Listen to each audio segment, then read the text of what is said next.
국회 얘기로 이어가 보겠습니다. 다음 주부터 시작되는 이재명 정부의 첫 국정감사 얘기인데요. 자, 여야가요. 어느 때보다 더 강력하게 충돌할 것으로 예상이 됩니다. 국민의힘은 오늘 국정감사 대책회의를 열고 총공세를 예고했습니다. 이번 국정감사의 기조는 한마디로 독재를 저지하여 내 삶을 지키는 국감입니다. 이재명 정권 사법체계 교란 시도를 낱낱이 파헤치겠습니다. 이재명 정부 민생 실정의 문제점을 낱낱이 고발하겠습니다.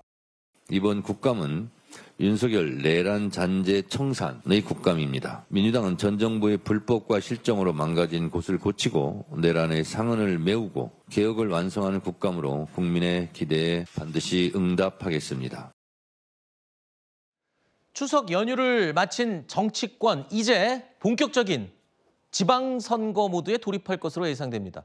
그런데 지방선거 아직 8개월이나 남아있죠. 너무 조기 과열되는 게 아니냐, 이런 얘기들이 곳곳에서 나오고 있는데요. 어쨌든 국민의힘은 이번 국정감사를 전국 반전의 계기로 삼으려고 하고 있는 게 분명해 보입니다. 민주당 역시 벼르고 있죠. 그만큼 격전은 불가피해 보이는데요. 여야가 공수, 입장이 바뀌는 게 바로 첫 번째 국감입니다. 자, 어떤 부분이 가장 큰 쟁점이 될지 일단은 민생과 나라 운영을 잘 하고 있는지 여부가 원래는 핵심입니다. 자, 그런데 민주당은 조희대 대법원장의 출석을, 그리고 국민의힘은 김현지 대통령실 부속실장의 출석을 이번 국감의 가장 중요한 이슈로 삼고 있는 것 같습니다. 국정감사는 헌법이 국회에 부여한 권능이고 피감기관장인 대법원장의 국회 출석은 국회법이 정한 의무입니다. 국회는 헌법과 법률에 따라 국민께서 주신 권능으로 사상 초유 대법원의 정치 개입 의혹의 진상을 반드시 밝혀내겠습니다. 존엄 현지는 자리를 바꿔서라도 출석시키지 않는 것이 당연하고 대법원장은 발톱의 태처럼 여겨도 하찮게 여겨도 되는 것이 그들의 선민의식과 내로남불 아닌가. 국정감사, 여러분도 아시죠? 본질은 국정 운영이 제대로 되고 있는지, 나라 살림 잘하고 있는지, 일 잘하는지 이걸 감시하는 게 국정감사죠. 그런데 지금 돌아가는 상황은요, 여야 모두 하는 게 똑같습니다. 누가 증인으로 출석하느냐, 누가 국회 국정감사장에 끌려오느냐, 이거에만 지금 혈안이 돼 있습니다. 여야 모두 똑같습니다. 자, 이걸 어떻게 봐야 할지 모르겠네요. 민주당은요, 다음 주 국감에서 조희대 대법원장에 대한 집중 공세를 예고하고 있습니다. 출석을 하지 않으면 동행명령, 그러니까 일반인들하고 똑같이 취급하겠다는 겁니다. 동행명령을 발동하겠다. 이 가능성까지 언급하고 있고요. 반드시 증인석에 앉히겠다라고 벼르고 있습니다. 근데 이게 과연 민주당 뜻대로 될 수 있을까요? 자, 이게 중요한 건지 한번 짚어보겠습니다. 전혀 국정감사의 취지에 맞지 않은 정치 보복성 동행명령이 될 것입니다. 왜냐하면 말씀하신 대로 행정부를 견제하고 감시하는 국회의 원래 기능에 따라서 국정에 대해서 감사하는 것입니다. 그런데 지금 조희대 대법원장에 대해서는 지난 대선 전에 있었던 유죄 파기환송 결정, 그러니까 이재명 대통령에 대해서 불리한 재판을 했다는 이유만으로 지금 현재 조희대 대법원장을 국정감사장에 세우겠다. 이것은요, 정말 희대의 정치 보복이 될 것이다라는 것이고요. 동행명령 발부하고 만약 정말 물리력을 동원해서 조희대 대법원장을 국정감사장에 앉히는 순간 아마 이재명 정권의 지지율은 폭락할 겁니다. 저는 그렇기 때문에 이것은 스스로 함정에 빠지고 있는 것이다라고 생각이 들고요. 조희대 대법원장을 국감장에 불러 세우는 것이 오히려 저는 민주당에게 스스로 자충수가 될 것입니다. 네. 또 반면에 김현지 부속실장이 만약에 끝끝내 원천 봉쇄해서 출석을 못하도록 방패막이를 한다?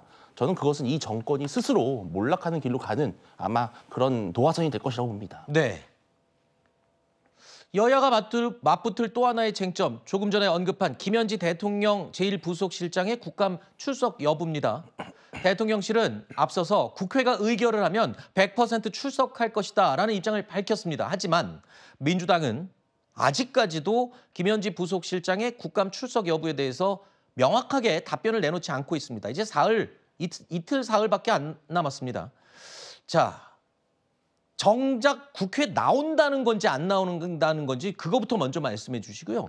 조희대 대법원장의 출석, 지금 대표님이 말씀하신 대로 끝까지 이렇게 무리하게 하면 역풍 맞을 수도 있는 거 아닌가요?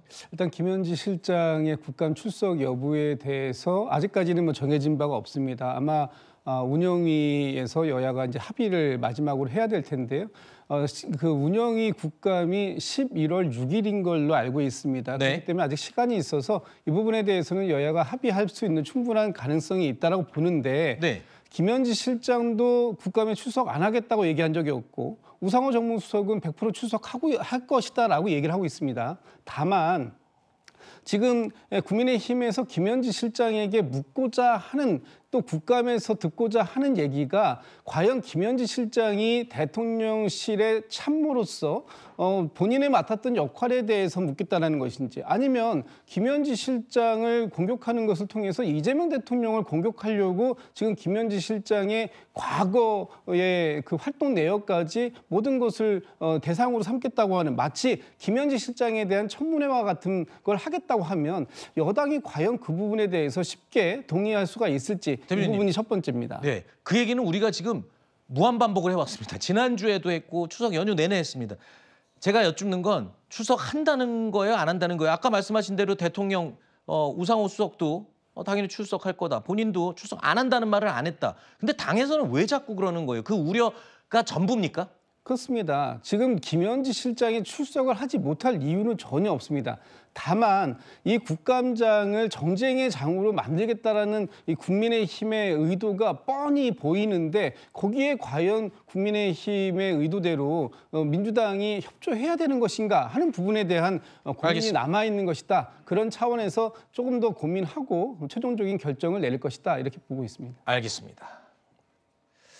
어쨌든 국정감사 본연의 기능, 본연의 취지를 해치지 않았으면 합니다. 조희대 대법원장의 출석과 김현지 부속실장의 출석이 국감의 이슈를 모두 덮어버리거나 민생 이슈가 뒷전으로 밀려서는 절대 안 되겠죠. 자, 국민들이 지켜보고 있습니다.